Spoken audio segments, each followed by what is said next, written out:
İstanbul Böyükşəhər Bələdiyyəsinin sədri Əkrəm İmamoğlu, Şişli Bələdiyyə sədri Resul Emrah Şahan və Beylikdüzü Bələdiyyə sədri Mehmet Murad Çalıq vəzifələrindən uzaqlaşdırılıblar. Global Info az xəbər verir ki, bu barədə Türkiyə Daxili İşlər Nazirliyi məlumat yayıb. Bildirilib ki, Əkrəm İmamoğlu Konstitusiyanın 127-ci maddəsi və 5393 sayılı Bələdiyyə Qanununun 47-ci maddəsinə əsasən Daxili İşlər Nazirliyi tərəfindən müvəqqəti tədbir olaraq vəzifəsindən kənarlaşdırılıb. Son illər həm erkən nikahlar, həm də qohum evliliklərinin sayı çoxalır. Bunu Global Info Aza sosioloq Lalə Mehralı deyib. O, qohum nikahları üçün təyin olunan qadağa müddətinin yaxınlaşdığını xatırladıb. Bir neçə aydan sonra qanuna görə qohumlar arasında nikah mümkün olmayacaq. İnsanlar o vaxta qədər elə canfəşanlıq göstərirlər ki, sanki dövlət faydalı işi qadağan edir. Anlamırlar ki, bu genofondumuz naminə atılan addımdır. Sosiologun fikrincə qanun çoxdan qüvvəyə minməli idi. Yaxşı olardı ki, elə müzakirələr gedən zamandan qanun qüvvəyə minərdi. İnsanlara bir il müddət verilməzdi. Bilirsiniz, nə qədər qohumlar arasında nikah bağlandı? İndi çoxlu sayda qohum evliliyindən uşaqlar dünyaya gələcək. Hələ qanun qüvvəyə minənə qədər proses davam edəcək.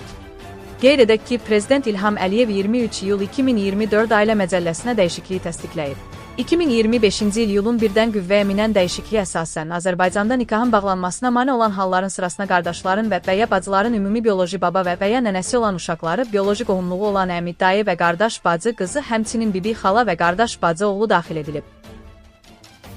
Xəbər verdiyimiz kimi, Qərbi Azərbaycan əyalətinin mərkəzi Urmiya şəhərində etiraz aksiyaları keçirilir. Artıq uzun illərdir ki, Urmiya gölünün quruması, hökumətin İraq və Suriya kürdlərini şəhərə köçürməsi, yerli Azərbaycanlıların diskriminasiyaya məruz qalması davam edir. Baş verənlər mart ayının 22-də özünün ən pik nöqtələrindən birini yaşadı. Arıq neçə gündür Urmiyada 10 minlərlə Azərbaycan türkü küçə və meydanlarda rejimin haqsızlığına etiraz edir.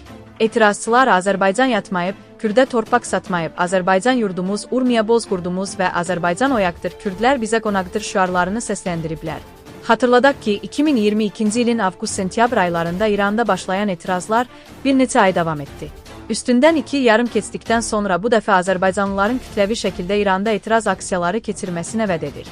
Bakı tərəfindən hansısa bir formada oradakı Azərbaycanlıların hüquqlarının müdafiəsi istiqamətində addımlar atıla bilərmi? Global Info, Aza danışan Milli Məclisin İctimai Birliklər və Dini Qurumlar Komitəsinin sədri Fazil Mustafa baş verənlərin İranın daxili məsələsi olduğunu deyib.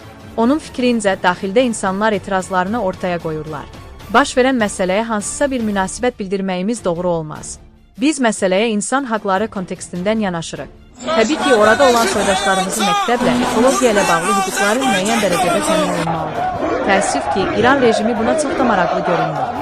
Amma bütövlükdə Azərbaycan dövləti olaraq İranın daxili işlərinə qarışmaq yanlışdır. Ona görə də orada baş verən proseslərə duyğularımızla, hisslərimizlə, onlarla bir olmağı düşünərək addımlar atmalıyıq.